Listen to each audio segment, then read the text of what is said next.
छत्रपती शिवाजी महाराज महापालिका रुग्णालयात शनिवारी रात्री 10:30 ते रविवारी सकाळी 8:30 या कालावधीत तब्बल 18 रुग्णांचा मृत्यू झाला। 18 पैकी 13 रुग्ण हे आयसीयूतील होते, तर 5 रुग्ण जनरल वॉर्डमधील होते। काही रुग्ण खासगी रुग्णालयामधून अतिशय अत्यवस्थ अवस्थेत असताना शेवटच्या क्षणी इथे उपचारासाठी दाखल झाले होते। काही रुग्ण वयोवृद्ध असल्याने त्यांचा मृत्यू झाल्याचा दावा प्रशासनाने केलाय। रुग्णांना वेळेवरती जेवण दिलं जात नाही, चादर बदलून दिली जात नाही, इन्सुलिन त्या वेळेवरती लावलं जात नाही।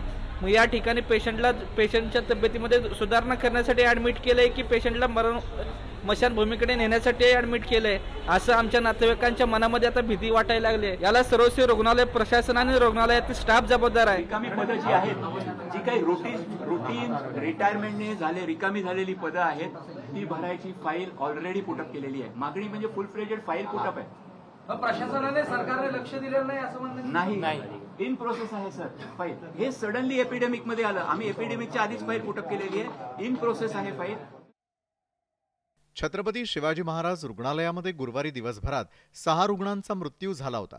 या घटनेला 2 दिवस उलटत नाहीत याच रुग्णालयात पुन्हा मृत्यूचं तांडव झाल्यानं विरोधी पक्षानं आक्रमक भूमिका घेतली। राष्ट्रवादी काँग्रेस, शिवसेना ठाकरे गट आणि मनसेच्या कार्यकर्त्यांनी रुग्णालय प्रशासनाला धारेवर धरून जाब विचारला। त्यांना काही लाज नाही ना, कारवाई वगैरे त्यांना लाजच नाहीये आणि महापालिका प्रशासन काही करणार पण नाहीये, काही करणार नाही।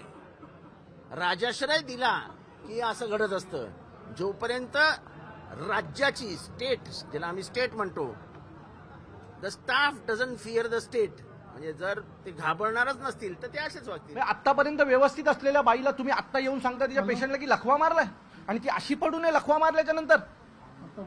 मला असं वाटतंय की ठाणे महानगरपालिकेमध्ये मृत्यूचं तांडव चालू आहे, ठाणे महानगरपालिकेच्या या हॉस्पिटलमध्ये, आणि हे जर थांबलं नाही तर ठाणेकर यांना सोडणार नाही, तेवढं नक्की।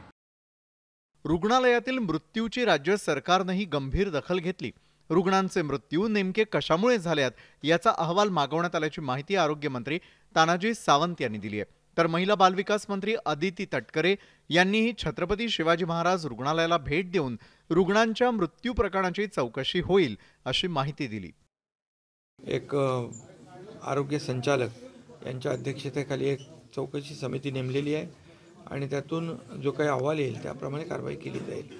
झालेली घटना अतिशय दुर्दैवी आहे आणि त्याचं नक्कीच त्याच्यावर तातडीने आम्ही गांभीर्याने घेतलेले। आता ह्या ठिकाणी नेमकं काय झालं ह्याची माहिती आता डीनना त्याची पूर्वकल्पना असेल किंवा त्यांचं कदाचित दुर्लक्ष झालं का काय झालं ह्याचा अहवाल आल्यावर ह्याच्यावरती भाष्य करणं योग्य ठरेल।